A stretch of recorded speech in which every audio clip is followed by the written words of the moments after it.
Mu makuru yacu aho tugiye kureba amakuru arimo avugwa mu karere ndetse tukareba amakuru arimo avugwa mu binyamakuru. Duhereye ku Mvaho Nshya, aho Imvaho Nshya igira iti muri Nyarugenge abagabo 10 batawe muri yombi. Abo bagabo 10 tugiye kuja tubarebe ibyo bakoze ibyo ari byo, hanyuma turaza kureba impanuka yabereye muri Ngororero. Ese iyo manuka yarimo abantu 18 ibyabo byagenze bite? Turaza kureba abaturage basaga 1200 bari mu nkambi ya Nyarushishi, ese ibyabo bimeze bite? Turaza no gusimbukira muri Katari turebe umwuka uhari hagati ya Katari ndetse na Irani.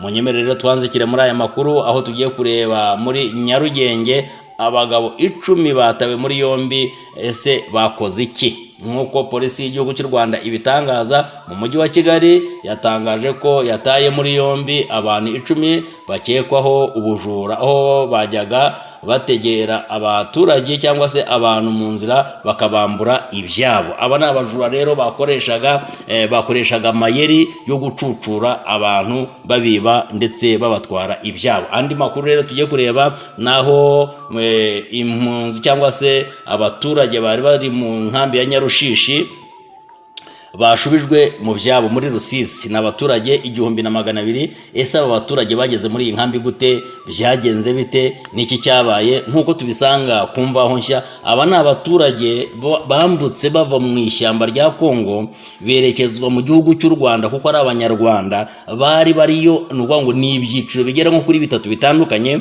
Harimo abahunze abagiye muri 1994 aho interahamwe cyangwa se abasize bakoze jenoside mu Rwanda bahungiraga mu gihugu cya Repubulika Iharanira Demokarasi ya Kongo. Ariko hari n'abagiye bashimuta cyangwa se hari abo bagiye bambutsa ku ngufu, hari n'abo bagiye bashaka kugira ngo niba ari abagabo bashaka kubyara bakaza bagashimuta abana b'abakobwa bakabatwara. Aba bantu rero bari benshi muri ariya mashyamba ya Kongo, bari ingwate mu maboko ya FDLR. Aya maboko ya FDLR rero yarabafite. Habayeho iki kugira ngo aba baturage bave muri ariya mashyamba? Umutwe wa M23 ubwo wagendaga wigarurira uduce dutandukanye muri Repubulika Iharanira Demokarasi ya Kongo, byaje kurangira rero ifashe iyi nkambi cyangwa se igeze mu mashyamba abaturage bari barimo. Hanyuma rero irahasenya. Imaze kuhasenya, aba baturage bose bafatwa miri, bagenzuwe basanga na abanyarwanda, boherezwa mu gihugu cy'u Rwanda. U Rwanda rubohereza muri iyi nkambi ya Nyarushishi muri Rusizi kugira ngo bagende kwigishwa ndi umunyarwanda, bigishwe kirazira, bigishwe gukunda igihugu, barebe bigishwe icyerekezo igihugu gifite ndetse naho kivuye ndetse naho kigeze, babatoza ndi umunyarwanda. Aha rero bamaze gusubizwa mu miryango yabo uko ari 1200. Andi makuru tugiye kureba nanone agiye atandukanye, ariko tutarava kuri iyi nkuru, aba ni abaturage. Harimo abana bavukijwe amashuri, nkuko urimo bibona kuri iyi shusho. Ahangaha leta y'u Rwanda, leta y'ubumwe barimo bamaze gupakinga, abandi barimo bagenda binjira muri bisi bitewe n'uturere bakomokamo. Izi ni bisi urimo ubona.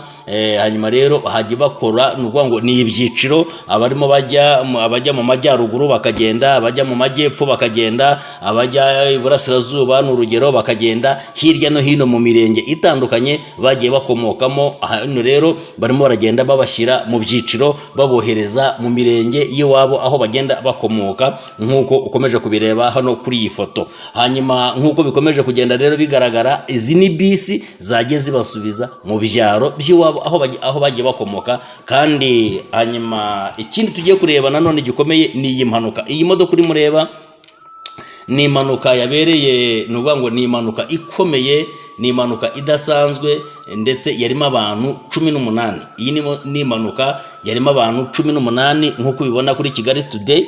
Iyi ni impanuka yabaye ndetse iteye ubwoba, ikabije cyane. Ni impanuka imodoka yarimo ituruka muri Ngororero imanuka yerekeza Ikabaya, aho yanyuraga muri Mukamira. Iyi mpanuka rero yabaye mbi cyane, yabaye impanuka mbi aho abantu 18 bakomeretse bose. Urabona imodoka imodoka n'intebe zavuyemo, ndetse ibinyamakuru bikaba bitangaza ko hashobora kuba ari umuntu umwe wahaburiye ubuzima. Umuntu umwe yaburiye ubuzima muri ino modoka, abandi 18 barakomereka ndetse bikabije. Bakaba rero barimo bakurikiranwa mu bitaro bya Kabaya, abandi bakaba bamaze gusubira mu ngo. Nk'uko ukomeje kubireba, dore iri mu manga. Hanyuma hakaba rero polisi y'igihugu cy'u Rwanda ikomeje gukora iperereza kugira ngo imenye icyateye iyi mpanuka. Ese byagenze bite? Ni ikibazo cy'umushoferi wasinziriye cyangwa se imodoka yaba yacitse feri? Ese bimeze bite? Ariko ikirimo nuko umuntu umwe yahaburiye ubuzima, abandi 17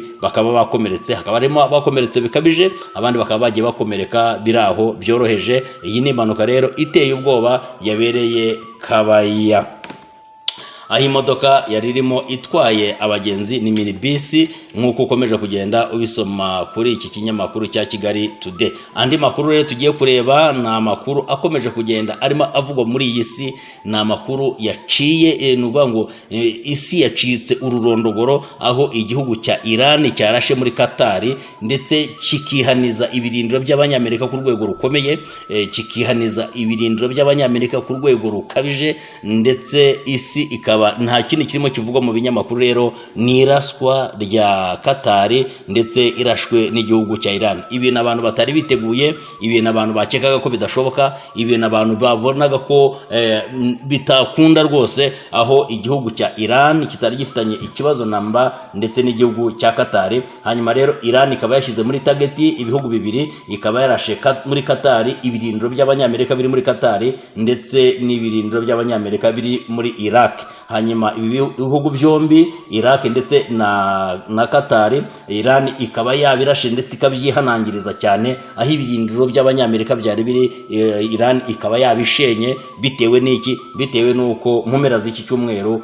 Israel ifatanyije na Amerika byarashe bibombe bikomeye cyane, birasa imijyi itandukanye, birasa inganda zikomeye zikora ibisasu bya nucleaire muri iki gihugu cya Iran. Iran rero ikaba yabituye, ni bya bindi abanyarwanda bajya baca umugani uvuga ngo juha uwuguha, cyangwa se ngo akebo kajya iwamugarura. Uyu munsi rero igihugu cya Katari kikaba cyageze mu kangaratete cyangwa se mu mazi abira, aho barimo bikanga isaha n'isaha ko Iran ishobora kongera gukora irindi bara. Munyemerere dusubikira ahangaha aya makuru y'uyu mugoroba,